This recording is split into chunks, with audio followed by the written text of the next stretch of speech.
It be Talk Like a Pirate Day, and this be your Future Stars forecast on Thursday. So we're going to keep it classy here on the Future Stars forecast, and we have Win and You're In action this weekend at Parks, featuring a number of Future Stars Friday alumni from last year. But before we talk about the Cotillion and the Penn Derby, we're going to talk about one of the races on the undercard, which actually features a Future Stars Friday champion in Bulletin, who's actually going to be sprinting for the first time on dirt in the Grade 2 Gallant Bob. He's owned by Windstar China Horse Club, SF Racing, trained by Todd Pletcher. And the last time we saw him was in the mile-long Better Talk Now Stakes at Saratoga. He showed speed that day, but got outfinished late, holding third, 2 3/4 lengths off the winner.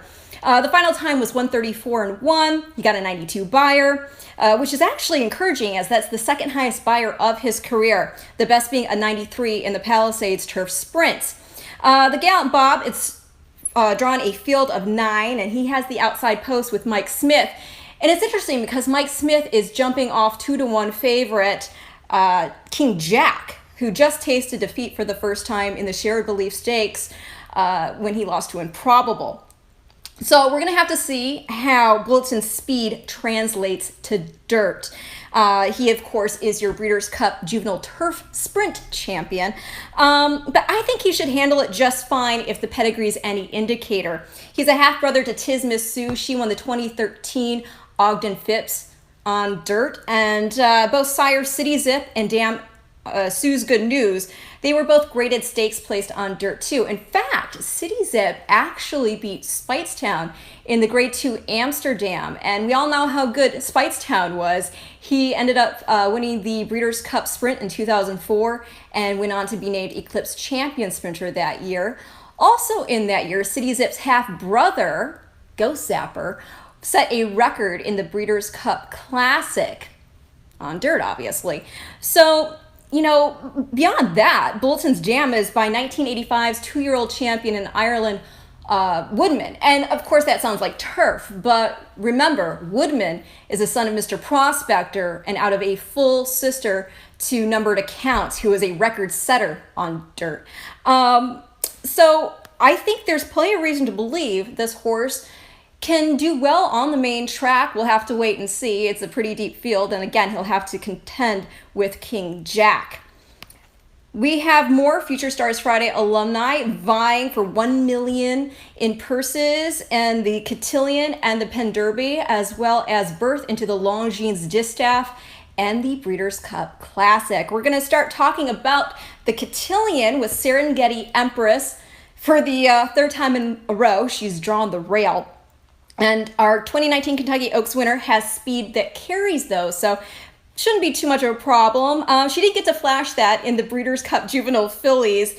She finished 7th that day, but prior to that, she'd won the Pocahontas by 19.5 lengths and the Ellis Park Debutante by 13.5. Last out, we saw her throw it down with Covfefe in the Longines Test. She lost by a mere half length that day. And before that, she faced off against fellow entrant Guarana in the Acorn Stakes. She beat her by 6 that day, but take in mind, in that mile contest, Serengeti Empress went the half in 43 4/5. So you can't fault her for being tired there at the end. Arad, who was on her that day, is back aboard as Jose is taking the call on Guarana, who he's ridden in all 3 of her starts, all those races, of course, being victories, including her follow-up performance to the Acorn, which was a win in the Coaching Club America Oaks. And while Guarana herself is not a Breeders' Cup alum, she does have the credentials. She's a daughter of Ghost Zapper, who we just talked about. Of course, you should remember he won the Breeders' Cup Classic. And then her grandmother is Breeders' Cup Distaff champion Pleasant Home. And Pleasant Home's full sister is Matlacha Pass. And Matlacha Pass is the dam of Grade 1 winners Pine Island and Point of Entry. And Point of Entry was second in the Breeders' Cup Turf. Her great-grandmother also is Our Country Place, and she was a half-sister to Hall of Famer Sky Beauty. Sky Beauty did not win a Breeders' Cup race, but their dam, Our Country Place and Sky Beauty's Dam, Maple Jinsky. Her three-quarter brother, Dejour, was nearly a Breeders' Cup champion. You might recall he infamously jumped his shadow in the late stages of the Breeders' Cup sprint, and that ceded the lead and the victory to Safely Kept. And gosh, he was a cool racehorse, though. Horse of the Year over in Europe. But Guarana, again, she definitely has the Breeders' Cup credentials. She looks very tough in this spot. She is your 9-5 favorite. Speaking of favorites, Fina has been favored in most of her starts. This time, however, she's 6-1 on the morning line. Her Breeders' Cup credentials come in being that she was fourth in the Breeders' Cup Juvenile Fillies. She went on to score the first three starts of her 3-year-old season, the Santa Ynez, the Las Virgenes, and the Santa Anita Oaks. She finished fifth as your favorite in the Kentucky Oaks, and that was to Serengeti Empress. And third in the test, where she was favored there as well. I think the reason she was favored in the test was because a lot of people thought that Cafefe and Serengeti Empress were going to hook and cook each other. But the latter part of that did not materialize. While they did hook each other, these girls were just so game. They took it all the way to the wire. In fact, though, despite that, you have to appreciate the fact that Fina has gone off as the favorite in her last 7 starts, and actually all but 2 of her career starts. And the 2 in which she was not favored were the Sorrento and the Del Mar Debutante. She won both of those races by 4 1/4 lengths, with the addition of blinkers, which she's going to have back on for this contest. As you probably know already, but I'll tell you, she's trained by Simon Callahan, owned by Kaleem Shaw, and she will be ridden by Flavian Pratt. Again, 6-1 on the morning line. In post 11, and also at 6-1, is your Breeders' Cup Juvenile Fillies champion, Jaywalk. She's owned by DJ Stable and trained by John Service. It took her a few starts to find the winner's circle again after having won the Juvenile Fillies, but when she finally did, with the addition of blinkers, she put on quite the show. She wired the field in the Delaware Oaks, scoring by 9 lengths. She went to the lead again in the Monmouth Oaks, but got caught late, had to settle for second, being 3/4 of a length that day. Joelle Rosario, who was aboard for her 5.5 length front end score in the Juvenile Fillies, is back up for the Cotillion. Moving on to the Penn Derby, we have more Future Stars Friday alumni. Improbable is not one of the official horses coming out of a Future Stars Friday race, but he was on the undercard. He won the street stunts that day by 7 1/4 lengths. And he became a Grade 1 winner not long after that, winning the Los Al Futurity.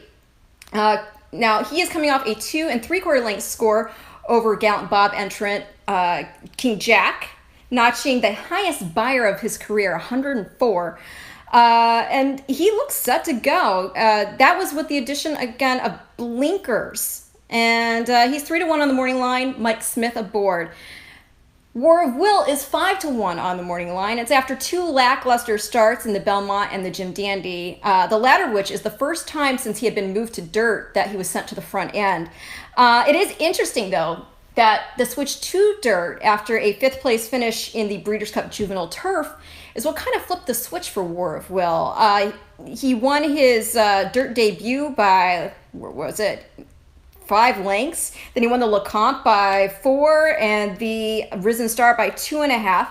And then he had that problem in the Louisiana Derby where he kind of lost his footing and his hind end came out from under himself. A little bit of an injury there. But he came back in the Kentucky Derby to put in a respectable performance. We all know the trouble that he encountered in that race.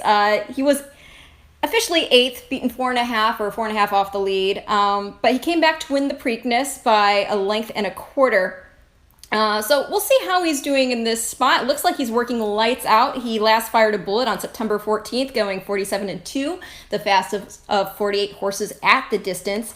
And another Breeders' Cup alum who's working lights out for the Penn Derby is Mr. Money. And he's coming into this race off 4 consecutive Grade 3 victories. It's pretty impressive. He was 4th in the Breeders' Cup Juvenile, and serving as another example of the Friday Breeders' Cup card being a showcase of future stars, he's gone on to win the Pat Day Mile, the Matt Winn, the Indiana and West Virginia Derbies, and he also has Breeders' Cup ped cred. He's a son of two-time Breeders' Cup Dirt Mile champ Golden Sense, who's a son of Into Mischief. And his dam's sire is two-time classic champion Tiz Now. So that's kind of cool. Just to reiterate, he's by Golden Sense, two-time Dirt Mile winner. And his dam is by Tiz Now, two-time classic champion. And you know who else is by Tiz Now in this family is Dubai World Cup champion Well Arms, who is the half-brother to Mr. Money's grandma. So that's pretty cool. Should he win here and get berth into the Classic, there's reason to believe he can get that 1.25 mile distance. But this wouldn't be a forecast if I didn't talk about 2-year-olds to watch, right? Right. So let's talk about some races that are coming up, as well as a filly that debuted today. Belmont Friday, race 8. We've got New York breds going 6 furlongs on the grass. The number 7, Prince of Pharaohs for Linda Rice.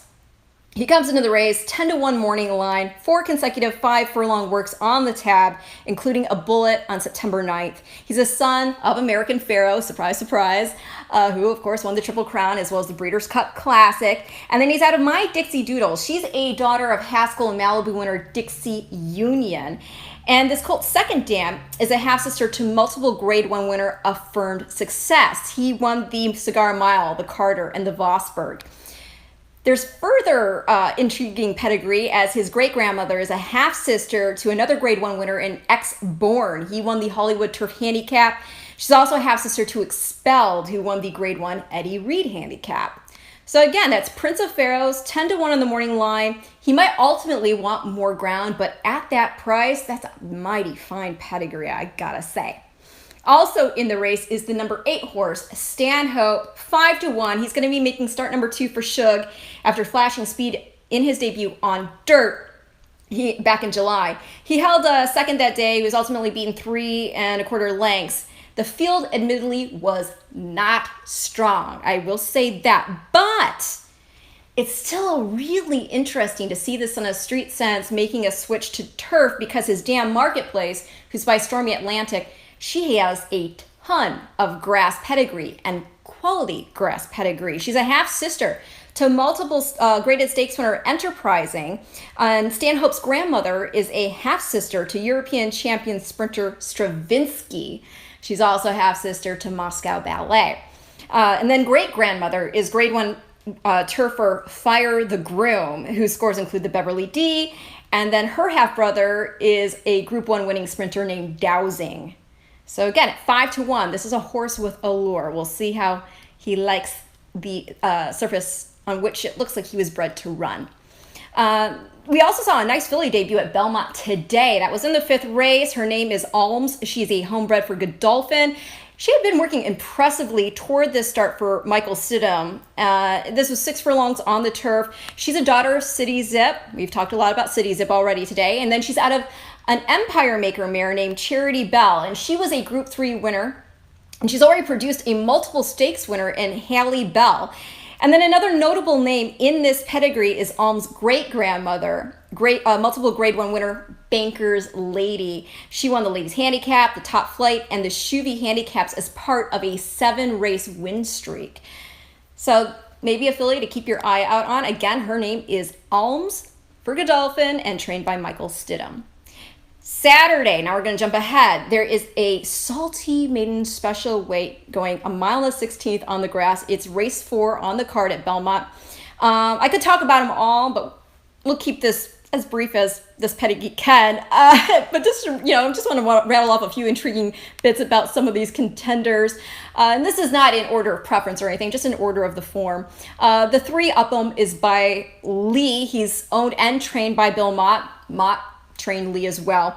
And Lee, as you'll recall, won the Grade 1 Dawn. He was second in the Woodbine Mile, second to Liam's Map in the Breeders' Cup Dirt Mile. And then on the dam side, her name is Trading. She's a daughter of Anaba. Her family traces to Intriguing, which includes champion Numbered Account, whom we spoke about earlier. So pretty neat pedigree there. He is one of 2 entries for Belmont. We'll get to the other one in just a bit. First, we're going to talk about the 4, Eagerly, 7-5 on the morning line for Todd Pletcher and Michael Tabor. This horse has already started. It was a field of 10 back in July at Saratoga on the turf. He closed to get third, but only 3 1/4 lengths off your winner. Eagerly is a son of American Pharaoh, and he's out of Excited, who's by Giants Causeway. So pretty cool there because you have a Breeders' Cup champion in American Pharaoh. And then you have 2000's Cartier Horse of the Year in Giants Causeway, who was second to Tiz Now in the Breeders' Cup Classic. Just a really cool pedigree also when you're looking at the perspective of the female family, because he is a half-brother to Thrilled. Thrilled is a stakes winner, grade 3 place. The dam Excited, she won the Virginia Oaks. And then Eagerly's grandmother is a full sister to Breeders' Cup Distaff champion, Spain. Remember her? Dwayne Lucas. The 6, Knenos. I'm sorry if I botched that name. He's 8-1 on the morning line. Brad Cox will be making his first start. It's Jose Lascano aboard. Aunt Sue Staples owns. He is by Empire Maker, and he's out of Stellaris by Harlan's Holiday. And she was second in the Del Mar Oaks. And this is the female family of Arch, Acoma, Althea. Althea was 1983's champion 2-year-old filly, as you might recall if you watched this broadcast. And this family, more recently, has added black type to the page because of Cafefe. She's part of this female family. So at 8-1, Kinonos is pretty exciting. He was a $225,000 yearling. And definitely with Empire Maker on the top and you know the credentials on that bottom side, obviously can get a distance. The 1A is US Delta Force, and this horse, it'll be making his debut for Shug McGahee, Alan Stable, Javier Castellano will be riding. He's 3-1 on the morning line. He's a full brother to Group 3 winner War Dispatch, who was third in the Group 1 Prix du Jockey Club. And the dam, she's a half to another son of Warfront. So we've already talked on this broadcast before how when you find a sire line that works with a particular female family, you try to go back to it. So that's why, when you see that success, it makes sense that they would bring this mare Photograph. She's, by the way, a daughter of 1995's Breeders' Cup Juvenile Champion, Unbridled Song. It makes sense that you would breed her back to Warfront to see what can happen there because this female family's had success. She's a half-sister to another son of Warfront, in Lines of Battle, who's a champion stayer. And she's also half to War Flag, a filly who won the Grade 1 Flower Bowl. So with both of those horses doing well, being by Warfront, again, it makes sense to have bred Photograph to Warfront herself. And then the pedigree is even more exciting because grandmother, her name is Black Speck. She's closely related to Dynaformer. Technically, you would say they're half siblings, but they're more closely related than that because, and I'll try to say this slowly, obviously both of them are out of the same mare. So right there, you're half siblings. But whereas Dynaformer was by Roberto, Roberto, by the way, Dynaformer was by Roberto. Black Speck is a daughter of Arch, and we just talked about Arch. Arch is by another son of Roberto in Chris S. So let me just try to shorten it and rephrase. They're out of the same mare, Dynaformer and Black Speck out of the same mare. Dynaformer is by Roberto, and then Black Speck is by Arch, who's by Chris S., who's by Roberto. So again, technically half siblings, but more closely related than just that. And that is I should also mention other notable names in the pedigree are Great Granny, Grade 1 winner Andover Way, as well as Awfully Wild and US Ranger. So very cool pedigree there. And then the 8, Tiesto, named for the DJ. He's by Tiz Now. And he's a half-brother to Grade 1 Speedball, Promises Fulfilled. So it's, again, really salty field. It makes sense that Eagerly would be your favorite, but no result in here was surprise. I think you have a ton of reasons to think that this could pay something potentially, even if you used the American Pharaoh on top. And by the way, it's also pretty neat. David Aragona pointed this out, that you have an American Pharaoh in this race.